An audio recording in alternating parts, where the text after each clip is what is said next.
సాక్షి మీడియాని వెంటనే రద్దు చేయాలి.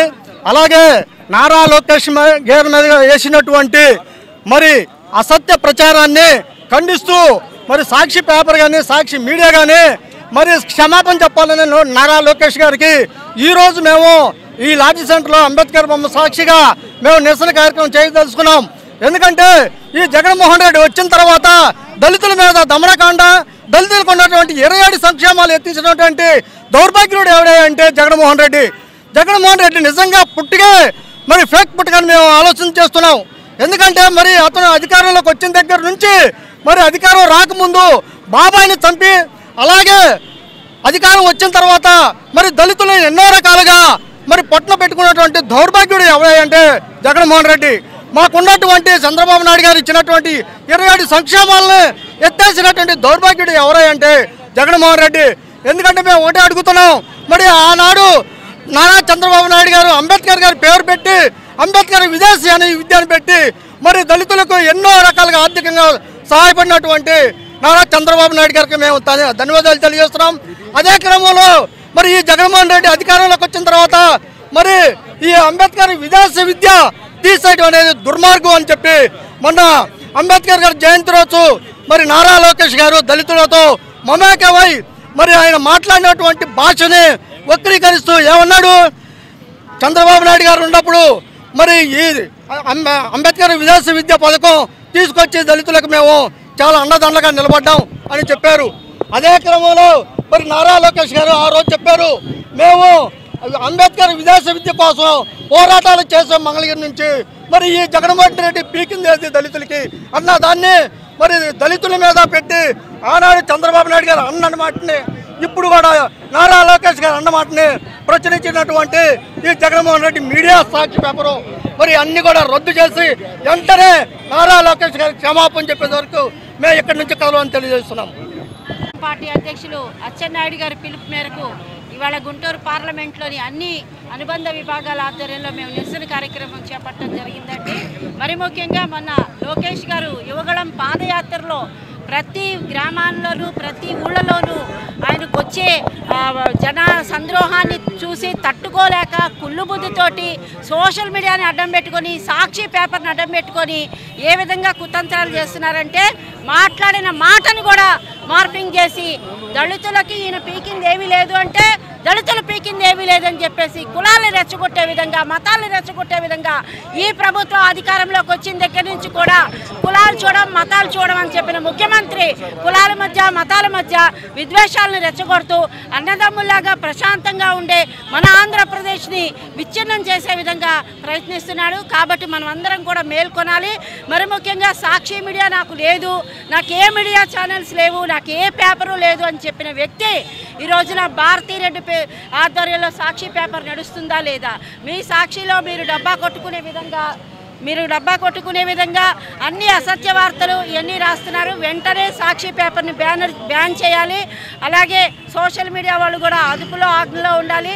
సోషల్ మీడియా మీద కూడా తగు చర్య తీసుకోవాలని మేమందరం కూడా తెలుగు మహిళల తరఫున అన్ని అనుబంధ విభాగాల వాళ్ళం ఎస్పీ గారిని కలిసి వాళ్ళ మీద కేసు కూడా నమోదు చేయబోతున్నాం. ఇప్పుడు మీరేం పీకుతారో పీక్కోండి. వైకాపా పార్టీ పుట్టుకే ఒక అబద్ధం. ఈరోజు చూసుకుంటా ఉంటే అసత్య ప్రచారాలతో అబద్ధపు ప్రచారాలతో అధికారంలోకి వచ్చిన జగన్మోహన్ రెడ్డి ఈరోజు మరోసారి నమ్మకం పేరుతో మరో నమ్మక ద్రోహానికి తెరలేపుతా ఉన్నాడు. మరి ఇటువంటి పరిస్థితుల్లో తెలుగు యువత అలాగే అన్ని అనుబంధ సంఘాలతో కలిసి ఎస్సీసీఎల్ నాయకులతో ఈరోజు రాష్ట్ర తెలుగుదేశం పార్టీ పిలుపులో భాగంగా ఈరోజు భారీ ఎత్తున అంబేద్కర్ గారి విగ్రహానికి నిరసన చేయడం జరుగుతూ ఉంది. ఇప్పటికైనా ఈ నమ్మకం పేరుతో చేస్తున్న నమ్మక ద్రోహాన్ని ఆపాలి.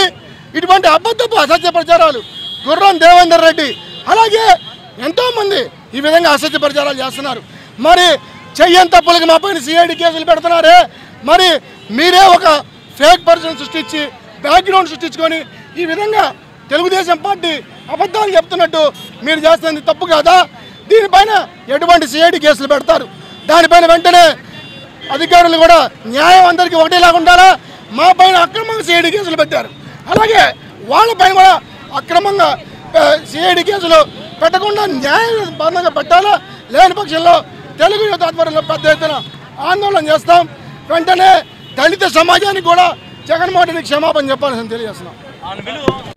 అధ్యక్షులు అచ్చెన్నాయుడు గారి పిలుపు మేరకు గుంటూరు లాడ్జీ సెంటర్లో తెలుగుదేశం పార్టీ తరపున ఉన్నటువంటి అనుబంధ సంస్థలు అన్నింటినీ కూడా ఈరోజు మేము అంబేద్కర్ స్టాచ్యూ దగ్గర ధర్నా చేయడం జరుగుతుంది.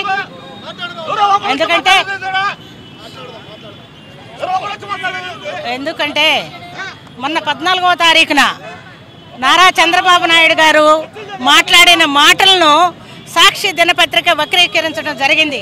ఎంత దారుణం అంటే అన్న మాటలను వక్రీకరించి లేనిపోని నిందలు వేసి ప్రజాదరణ ఎక్కువగా ఉన్నటువంటి మా యువ నాయకుడి మీద బురద చల్లేటువంటి కార్యక్రమం సాక్షి దినపత్రిక చేస్తుంది. కాబట్టి సోషల్ మీడియాలో ఉన్నటువంటి సాక్షికి సంబంధించినటువంటి వ్యక్తులు దుష్ప్రచారం చేస్తున్నారు. కాబట్టి ఆ ప్రచారాన్ని తిప్పికొట్టాలని చెప్పేసి మేమందరం కూడా నిర్ణయించుకున్నాం. నేను ఒక్కటే అడుగుతున్నాను, జగన్మోహన్ రెడ్డి గారు అధికారంలోకి వచ్చిన తర్వాత దళితులకు ఒరిగింది ఏమీ లేదు, చేసింది ఏమీ లేదు. ఎందుకంటే మాకున్నటువంటి సప్లాన్ నిధులన్నిటిని కూడా దారి మళ్లించడం జరిగింది. ఇది ఎంతోమంది కూడా నొక్కి వక్కాణించిన చీమ గుట్టినట్టు లేదు.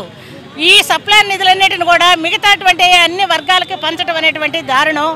అంబేద్కర్ రాసినటువంటి రాజ్యాంగంలో ఎక్కడైతే అణగారిన వర్గాలు ఉన్నారో, దళితులు ఉన్నారో, బీసీలు ఉన్నారో, ఎస్సీలు ఉన్నారో, ఎస్టీలు ఉన్నారో వాళ్ళందరినీ కూడా సరైనటువంటి సమమైన న్యాయం రావాలి. ఆర్థికంగా వెనకబడి ఉన్నటువంటి వ్యక్తులు కాబట్టి వారికి కొంత ఆర్థికంగా బలం చేకూర్చే విధంగా కూడా రాజ్యాంగంలో పొందుపరచడం జరిగింది. అదేవిధంగా తెలుగుదేశం పార్టీలో ఉన్నటువంటి మేము ఈ రోజున సాక్షి పేపర్లో దినపత్రికలో వచ్చినటువంటి విషయాన్ని ఖండిస్తున్నాం. చంద్రబాబు నాయుడు గారు విదేశీ విద్యా విధానం పెట్టి అంబేద్కర్ విదేశీ విద్యా విధానంలో ఎస్సీ యువకులందరినీ కూడా ఎంతోమందిని విదేశాలకు పంపించినటువంటి విషయం మనందరం చూసాం. ఈ రోజున అంబేద్కర్ పేరు తీసి జగన్మోహన్ రెడ్డి గారి పేరు పెట్టుకోవటం అనేది ఎంతవరకు సమంజసం? పార్టీలో ఉన్నటువంటి ఎస్సీ ఎమ్మెల్యేలు కానివ్వండి, మంత్రులు కానివ్వండి ఎందుకు ఖండించలేదు?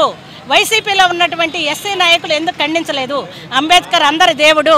ప్రపంచవ్యాప్తంగా అంబేద్కర్ గారిని అందరూ కూడా మనం ఫాలో అవుతున్నటువంటి రాజ్యాంగంలో ఇతర దేశాలు కూడా ఫాలో అవుతున్నారు. కాబట్టి మేము కోరుకునేది ఒకటే, దళితులకు న్యాయం చేయండి. అది ఒక్క తెలుగుదేశం పార్టీ వల్లే జరుగుతుందని చెప్పేసి మేమందరం కూడా కోరుకుంటున్నాం.